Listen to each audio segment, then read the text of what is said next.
ಸರ್ಕಾರಿ ಜನರಲ್ ಆಸ್ಪತ್ರೆಯಲ್ಲಿ ಹುಕ್ಕುಳಿನ ಸೈನ್ಸಸ್ ಶಸ್ತ್ರಚಿಕಿತ್ಸೆಗೆ ಒಳಗಾಗಿದ್ದ 9 ವರ್ಷದ ಬಾಲಕನೊಬ್ಬ ಶಸ್ತ್ರಚಿಕಿತ್ಸಾ ಕೊಠಡಿಯಲ್ಲಿ 2 ಬಾರಿ ಹೃದಯಾಘಾತಕ್ಕೊಳಗಾಗಿ ದಾರುಣವಾಗಿ ಸಾವನ್ನಪ್ಪಿದ್ದಾನೆ. ಬುಧವಾರ ನಡೆದ ಈ ಘಟನೆಗೆ ವೈದ್ಯರ ನಿರ್ಲಕ್ಷ್ಯವೇ ಕಾರಣ ಎಂದು ಪೋಷಕರು ಗಂಭೀರ ಆರೋಪ ಮಾಡಿದ್ದು ಸಮಗ್ರ ತನಿಖೆಗೆ ಒತ್ತಾಯಿಸಿದ್ದಾರೆ.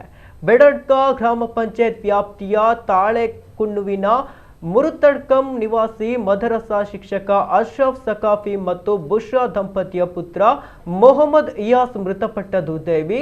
ಬಾಲಕ ಇಯಾಸ್ನ ಹೊಕ್ಕುಳಿನಿಂದ ನಿರಂತರವಾಗಿ ರಕ್ತಸ್ರಾವ ಬರ್ತಿದ್ದು, ಈ ಹಿನ್ನೆಲೆಯಲ್ಲಿ 3 ತಿಂಗಳ ಹಿಂದೆ ತಪಾಸಣೆ ನಡೆಸಿದ್ದ ವೈದ್ಯರು ಸರಳ ಶಸ್ತ್ರಚಿಕಿತ್ಸೆ ಶಿಫಾರಸು ಮಾಡಿದ್ರು.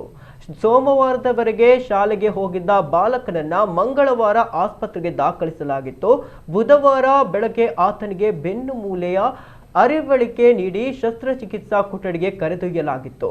ಆಪರೇಷನ್ ಮುಗಿದು ವೈದ್ಯರು ಹೊಲಿಗೆ ಹಾಕ್ತಾ ಇದ್ದ ಸಂದರ್ಭದಲ್ಲಿ ಮಗುವಿಗೆ ಏಕಾಏಕಿ ಹೃದಯ ಸ್ತಂಭನವಾಗಿದೆ. ತಕ್ಷಣ ಸಿಪಿಆರ್ ನೀಡಿದ್ರೂ ಕೂಡ 2ನೇ ಬಾರಿ ತೀವ್ರ ಹೃದಯಾಘಾತ ಸಂಭವಿಸಿದೆ. ಜೊತೆಗೆ ಶ್ವಾಸಕೋಶದಲ್ಲಿ ದ್ರವ ತುಂಬಿಕೊಳ್ಳುವ ಶ್ವಾಸಕೋಶದ ಎಡಿಮಾ ಕಾಣಿಸಿಕೊಂಡಿದ್ದರಿಂದ ಆಮ್ಲಜನಕದ ಕೊರತೆಯಾಗಿ ಮಗು ಸಾವನ್ನಪ್ಪಿದೆ. ಅರವಳಿಕೆಯಲ್ಲಿ ಇಂತಹ ತೊಡಕುಗಳು ಅಪರೂಪ ಎಂದು ಆಸ್ಪತ್ರೆ ಸಮರ್ಥಿಸಿಕೊಂಡಿದೆಯಾದರೂ ಮಗುವಿನ ಸ್ಥಿತಿ ಹದಗೆಟ್ಟಾಗ ತಮಗೆ ಯಾವುದೇ ಮಾಹಿತಿ ನೀಡದೆ ಕತ್ತಲಲ್ಲಿ ಇಡಲಾಗಿತ್ತು ಎಂದು ಕುಟುಂಬಸ್ಥರು ಆಕ್ರೋಶ ವ್ಯಕ್ತಪಡಿಸಿದ್ದಾರೆ.